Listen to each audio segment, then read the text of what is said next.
Assalamualaikum warahmatullahi wabarakatuh. Perkenalkan, nama saya Nasika Salsabila dengan NPM 2311031071. Di sini saya akan memaparkan materi mata kuliah akuntansi keuangan lanjutan, materi bab 6 mengenai transfer antar perusahaan aset tidak lancar. Materi yang pertama yaitu gambaran umum mengenai entitas konsolidasi. Entitas konsolidasi merupakan agregasi dari sejumlah perusahaan yang berbeda. Laporan keuangan yang disusun oleh masing-masing afiliasi dikonsolidasi menjadi suatu laporan keuangan yang menyajikan posisi keuangan dan hasil operasi dari seluruh entitas ekonomi seakan-akan merupakan perusahaan tunggal.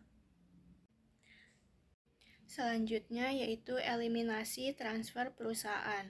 Semua aspek transfer antar perusahaan harus dieliminasi dalam penyusunan laporan keuangan agar terlihat seakan-akan merupakan laporan keuangan dari suatu perusahaan tunggal.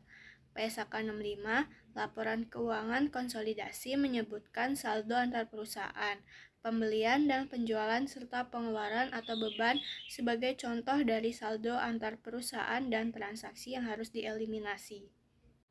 Selanjutnya, eliminasi laba dan rugi yang belum direalisasi. Laba dan rugi dari penjualan suatu barang ke pihak yang berhubungan istimewa umumnya dianggap direalisasi pada saat penjualan dari perspektif perusahaan penjual. Tetapi, untuk tujuan konsolidasi, laba tersebut belum dianggap direalisasi sampai direalisasi, biasanya melalui penjualan ke pihak yang tidak berhubungan istimewa. Laba belum direalisasi dari transfer antar perusahaan disebut laba antar perusahaan yang belum direalisasi atau unrealized intercompany profit. Kemudian transfer jasa antar perusahaan.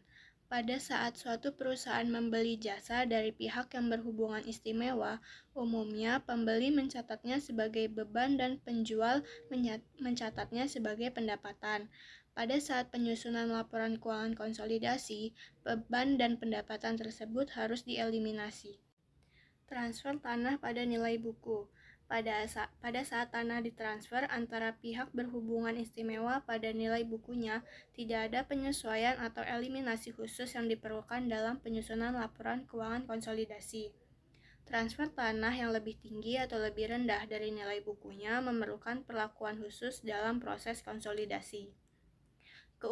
Keuntungan atau kerugian entitas penjual harus dieliminasi karena tanah tersebut masih dimiliki entitas konsolidasi dan tidak ada keuntungan atau kerugian yang dilaporkan dalam laporan keuangan konsolidasi sampai tanah tersebut dijual ke pihak luar entitas konsolidasi.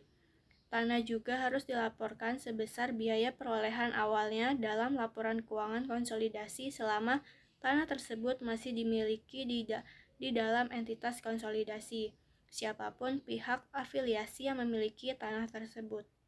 Selanjutnya, alokasi eliminasi laba belum direalisasi. Penjualan dari anak perusahaan ke induk perusahaan disebut penjualan arus kas ke atas atau yang disebut upstream sale, yaitu setiap keuntungan atau kerugian dari transfer tersebut menjadi hak pemegang saham anak perusahaan. Jika anak perusahaan dimiliki penuh, maka semua keuntungan atau kerugian pada akhirnya menjadi hak induk perusahaan sebagai satu-satunya pemegang saham. Akan tetapi, jika anak perusahaan tidak dimiliki penuh, maka keuntungan atau kerugian dari penjualan arus ke atas harus dibagi antara induk perusahaan dan pemegang saham minoritas. Kemudian, keuntungan atau kerugian dari transfer antar perusahaan diakui oleh afiliasi penjual dan menjadi hak pemegang saham afiliasi tersebut. Penjualan yang terjadi dari induk perusahaan ke anak perusahaan disebut dengan penjualan arus ke bawah atau yang disebut downstream sale, yaitu setiap keuntungan atau kerugian dari transfer tersebut menjadi hak pemegang saham induk perusahaan. Kemudian, transfer antar perusahaan berupa aset disusutkan. Laba antar perusahaan belum terrealisasi dari aset disusutkan atau diamortisasi dianggap akan terrealisasi secara bertahap selama sisa umur ekonomis aset tersebut bersamaan dengan penggunaannya oleh afiliasi pembeli dalam menghasilkan pendapatan dari pihak non-afiliasi.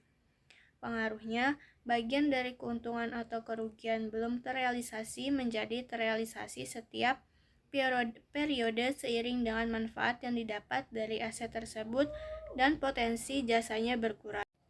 Kemudian, transfer antar perusahaan berupa aset diamortisasi. Hak produksi, paten, dan jenis aset tak berwujud lain dapat dijual ke perusahaan afiliasi. Akuntansi untuk aset tak berwujud biasanya berbeda dengan akuntansi aset berwujud.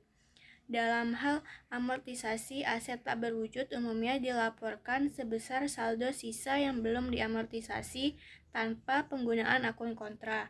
Selain menetokan akumulasi amortisasi aset tak berwujud terhadap biaya perolehan aset, penjualan aset tak berwujud antar perusahaan diperlakukan dengan cara yang sama dengan penjualan aset berwujud antar perusahaan.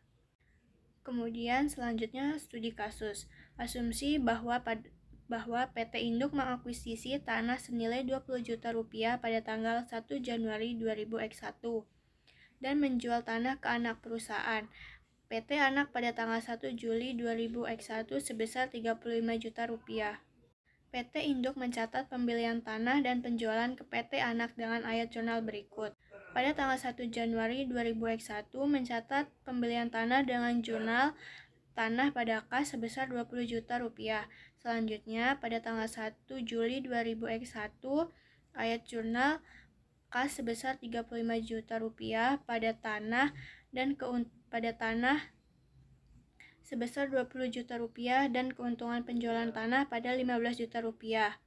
Kemudian, PT Anak mencatat pembelian tanah dari PT Induk sebagai berikut. Pada tanggal 1 Juli 2001, mencatat pembelian tanah dari PT Induk dengan ayat jurnal tanah pada kas sebesar 35 juta rupiah.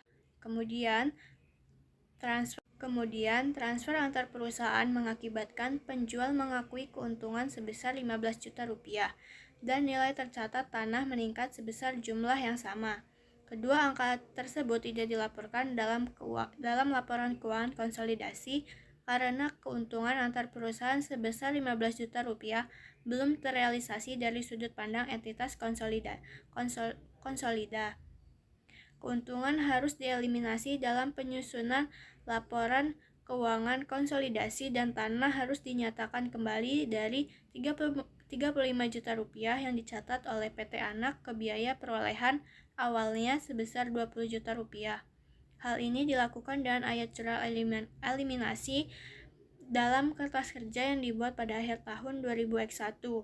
Adapun ayat jurnalnya yaitu keuntungan penjualan tanah pada tanah sebesar 15 juta rupiah. Sekian pemaparan materi dari saya. Apabila terdapat salah kata, saya mohon maaf. Wassalamualaikum warahmatullahi wabarakatuh.